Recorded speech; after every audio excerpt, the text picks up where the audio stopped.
श्रोमणी बाबा मस्तनाथ जी की, सिद्ध श्रोमणी बाबा मस्तनाथ जी की, श्री महंत चांदनाथ जी महाराज की,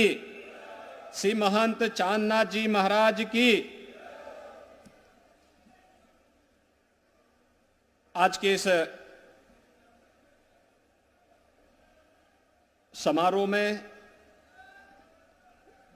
मंच पर उपस्थित राष्ट्रीय स्वयंसेवक संघ के माननीय सरसंघचालक श्रद्धेय डॉक्टर मोहन राव भागवत जी,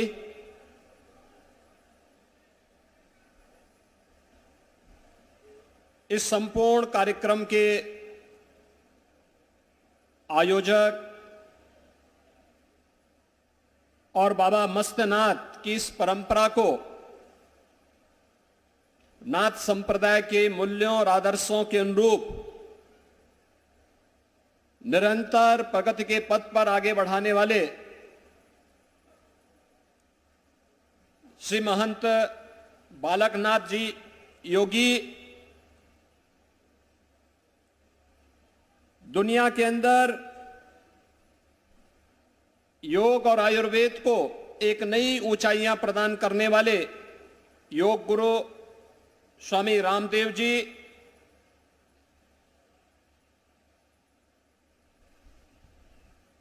आदि चुनचुनगिरी मठ कर्नाटक से यहां पर पधारे स्वामी निर्मलानंद नाथ जी, त्रिदंडी स्वामी चिन्ना श्री मन नारायण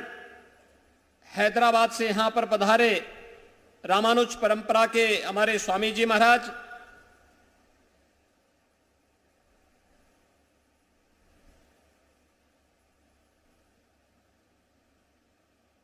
गीता के उपदेश को जन जन तक पहुंचाने के लिए प्रतिबद्ध वृंदावन धाम से यहां पर पधारे पूज्य स्वामी ज्ञानानंद जी महाराज, हरिद्वार से पधारे पूज्य स्वामी श्री हरि चेतनानंद जी महाराज, महामंडलेश्वर स्वामी श्री धर्मदेव जी महाराज, चिन्मय मिशन और गायत्री की इस परंपरा को दुनिया तक पहुंचाने वाले, गायत्री परंपरा की शक्तिपीठ की परंपरा को जन जन तक ले जाने वाले डॉक्टर चिन्मय पांड्या जी, आचार्य लोकेश मुनि जी,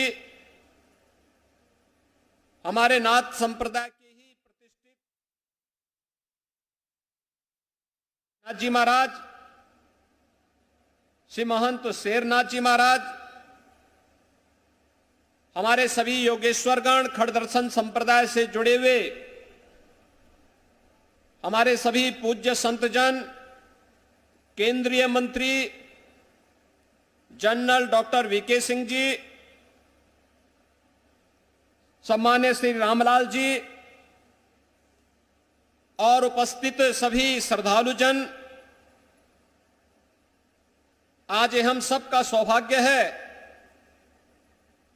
कि सिद्ध शिरोमणि बाबा मस्तनाथ जी के इस भव्य समाधि मंदिर में कलश स्थापना के इस भव्य आयोजन के साथ ही इस परंपरा को एक नई ऊंचाई प्रदान करने वाले पूज्य महंत चांदनाथ जी महाराज की भव्य प्रतिमा की स्थापना, समाधि मंदिर की स्थापना के साथ ही भंडारे के इस आयोजन में देश के अलग अलग क्षेत्रों से खड़ दर्शन संप्रदाय से जुड़े हुए हमारे सभी पूज्य संतजन यहां पर उपस्थित हुए हैं। इन संतों के इस जमावड़े को एक मंच पर लाने के लिए मैं इस कार्यक्रम के आयोजक और इस परंपरा को एक नई ऊंचाई प्रदान करने वाले श्री महंत बालकनाथ योगी जी को हृदय से साधुवाद देते हुए आप सभी का हृदय से अभिनंदन करता हूं, स्वागत करता हूं।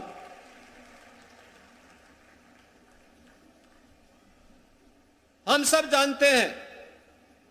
कि नाथ संप्रदाय भारत की सनातन धर्म की परंपरा का एक वाहक है।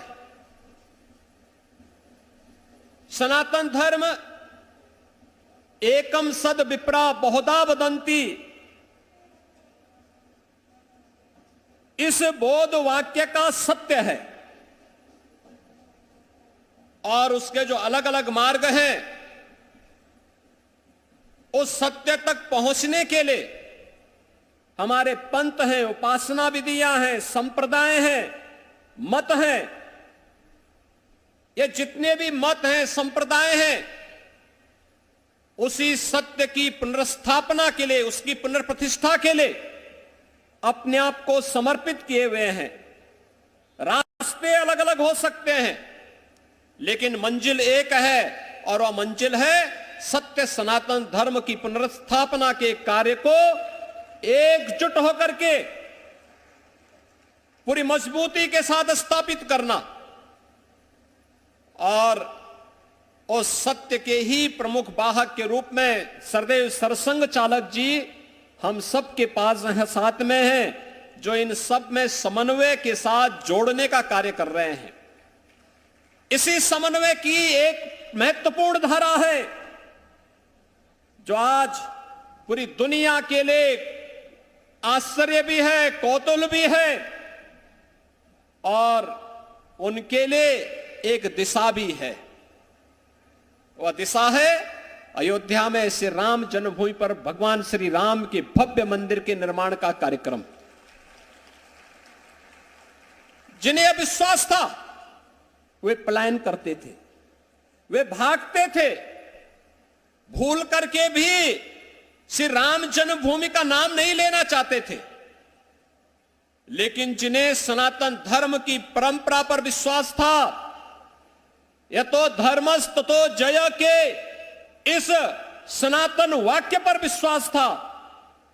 वे लोग इस बात को मानते थे कर्म करना हमारा कार्य है, इसके परिणाम तो विधाता हमें देंगे ही देंगे, इसमें कोई संशय होना ही नहीं चाहिए। और भाइयों बहनों, आपने देखा होगा जो लोगों के लिए असंभव था आज भारत ने उसे संभव बना दिया है। और सनातन धर्म, याद रखना, पूरी दुनिया के अंदर वर्तमान में संघर्ष चल रहा है। कोई अफगानिस्तान से भाग रहा है, कोई यूक्रेन से भाग रहा है, कोई गांजा पट्टी से भी भाग रहा होगा। लेकिन दुनिया के अंदर अगर वास्तव में विश्व शांति की कोई गारंटी हो सकता है तो विश्व शांति की गारंटी केवल सनातन धर्म हो सकता है और भारत हो सकता है, बाकी कोई और नहीं हो सकता। यही कारण है जब आज दुनिया के अंदर संकट आ रहा है तो संकट के समय हर देश, हर धर्मावलंबी, दुनिया का हर पीड़ित मानव भारत की तरफ बड़ी आशा भरी निगाहों से देख रहा है। प्रधानमंत्री मोदी जी की ओर बड़ी आशा भरी निगाहों से देख रहा है। उसे विश्वास है भारत ही फिर से उसके लिए आस बनेगा, भारत ही फिर से एक विश्वास बनेगा। और भारत की आस और विश्वास के साथ जब भारत की 140 करोड़ की आबादी जुड़ती है तो यह दुनिया की एक ताकत बनती है, दुनिया की एक ताकत। उस ताकत के साथ हम सबको जुड़ना होगा। आज का यह समारोह उसी अभियान को मजबूती प्रदान करने का एक अभियान है। यह साधना भूमि है, नाथ संप्रदाय के सिद्धों संतों की पवित्र साधना स्थली है, सिद्ध शिरोमणि बाबा मस्तनाथ जी की पवित्र समाधि स्थली है। पूज्य बाबा महंत चांदनाथ जी महाराज ने जो संकल्प लिया था और मुझे याद है उस संकल्प के दौरान जब यहां पर समाधि मंदिर की भूमि पूजन का कार्यक्रम हुआ था पूज्य महंत चांदनाथ जी महाराज के सानिध्य में, तब योग गुरु स्वामी रामदेव जी भी उस समारोह में थे और उस समारोह के दौरान उनका संकल्प छलकता था, लेकिन यह भी उनको एहसास था कि हो सकता है कि समाधि मंदिर बनते बनते वे भौतिक रूप से नहीं रहेंगे, लेकिन आध्यात्मिक और सूक्ष्म दृष्टि से वे इसका अवलोकन करेंगे। आज पूज्य बाबा महंत चांदनाथ जी महाराज के उन संकल्पों को जिस मजबूती के साथ समाधि मंदिर की स्थापना और कलश स्थापना के कार्यक्रम के साथ अब परकोटा के निर्माण की कार्रवाई को श्री महंत बालकनाथ जी योगी ने जिस तत्परता और मजबूती के साथ, जिस दूरदर्शिता के साथ आगे बढ़ाने का कार्य किया है, वो अत्यंत अभिनंदनीय है, सराहनीय है और वह एक नया संदेश भी देता है। भाइयों बहनों, भारत की संत शक्ति ये कभी पलायन का रास्ता नहीं अपनाती है, चुनौतियों से जूझने का जज्बा रखती है। विपरीत परिस्थितियों में धैर्य खोए बगैर, क्योंकि उसका उद्देश्य तो एक ही है, लोक कल्याण, और लोक कल्याण के माध्यम से सनातन धर्म को मजबूती प्रदान करते हुए राष्ट्र कल्याण के मार्ग का अनुसरण करना। राष्ट्र के हित में जो कुछ भी होगा वही हमारे लिए अभिष्ट है। सनातन धर्म के हित के लिए जो कुछ भी होगा वही हमारे लिए अभिष्ट है, बाकी हमारे लिए कुछ भी महत्वपूर्ण नहीं होता है। और उसी अभियान को लेकर के यह मठ निरंतर चल रहा है, सदियों से उस परंपरा का वाहक बना हुआ है। पूज्य महंत श्रेयोनाथ जी महाराज रहे हो, पूज्य महंत चांदनाथ जी महाराज रहे हो, आज चाहे महंत योगी बालकनाथ जी महाराज हो, या नाथ संप्रदाय के जुड़े हुए या खड़ दर्शन से जुड़े हुए हमारे जितने भी पूज्य संत जन आए हैं, इन सबका जीवन गांव गांव में रसे बसे। भारत की मजबूती का आधार यही है। दुनिया के अंदर इतनी बड़ी आबादी सभी प्रकार के मौलिक अधिकारों के साथ अगर जी रही है, और उत्तर से दक्षिण तक, पूरब से पश्चिम तक आज भी भारत पूरी मजबूती के साथ एक भारत श्रेष्ठ भारत के रूप में अपने आप को स्थापित कर रहा है, तो इसके पीछे गांव गांव में बसे हुए, गांव गांव में जन जागरण के अभियान के साथ जुड़े हुए हमारे पूज्य संत जन हैं, जिसको केवल अपने इष्ट की आराधना के साथ ही जो सनातन धर्म के लिए, सनातन धर्म के मान बिंदुओं के लिए, सनातन धर्म की पुनर्प्रतिष्ठा के लिए अपना सब कुछ समर्पित करने के लिए सदैव तत्पर होता हुआ रहता है। श्री राम जन्मभूमि मंदिर आंदोलन ने, और इससे पहले भी जब भी आह्वान हुआ है, उन आंदोलनों में उसका बढ़ चढ़कर भाग लेना इस बात को सदैव से एक नई प्रेरणा देता रहा है। और आज यहां पर जो समारोह हो रहा है, इस समारोह इस बात को भी प्रदर्शित करता है। न जाति भेद है, न मत और पंथ का भेद ही है। सब लोग एकजुट एक मंच पर आकर के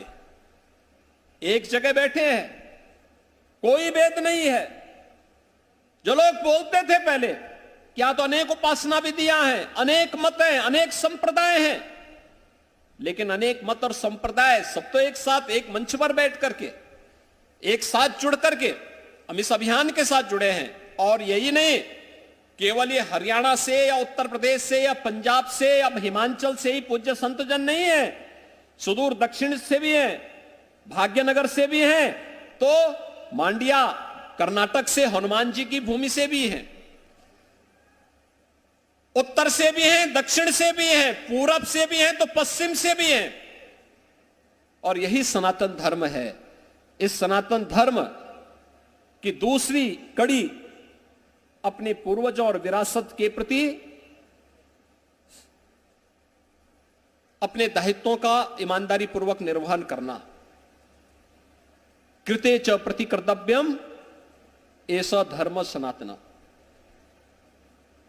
अपने पूज्य गुरुदेव के प्रति किस प्रकार का सम्मान का भाव होना चाहिए, गुरु परंपरा का सम्मान किस रूप में होना चाहिए, ये समारोह उसका एक उदाहरण है। जिस विश्वास के साथ यहां पर बालकनाथ जी को गद्दी सौंपी गई थी, उसी परंपरा को, उसी विश्वास को पुष्ट करते हुए उसकी मजबूती के लिए अपनी गुरु परंपरा का निर्वाह करते हुए उनके द्वारा निरंतर कार्य किया जा रहा है। ये पूरा मंच, ये पूरा समारोह उनके प्रति अपनी शुभेच्छा व्यक्त करता है कि वह न केवल नाथ संप्रदाय के लिए बल्कि सनातन धर्म के मूल्यों की स्थापना के लिए और जो भी चुनौती सामने आए उस चुनौती का डटकर मुकाबला करते हुए धर्म और सत्य के मार्ग पर आगे बढ़ते हुए कार्य करेंगे। पूरा समारोह पुरुष संत समाज उनके साथ अपनी शुभकामनाएं व्यक्त करता है, अपनी शुभकामनाएं देता है। इस विश्वास के साथ आप सभी के प्रति मैं हृदय से एक बार फिर से आभार व्यक्त करते हुए अपनी वाणी को देता हूं विराम। जय जय श्री राम। भारत माता की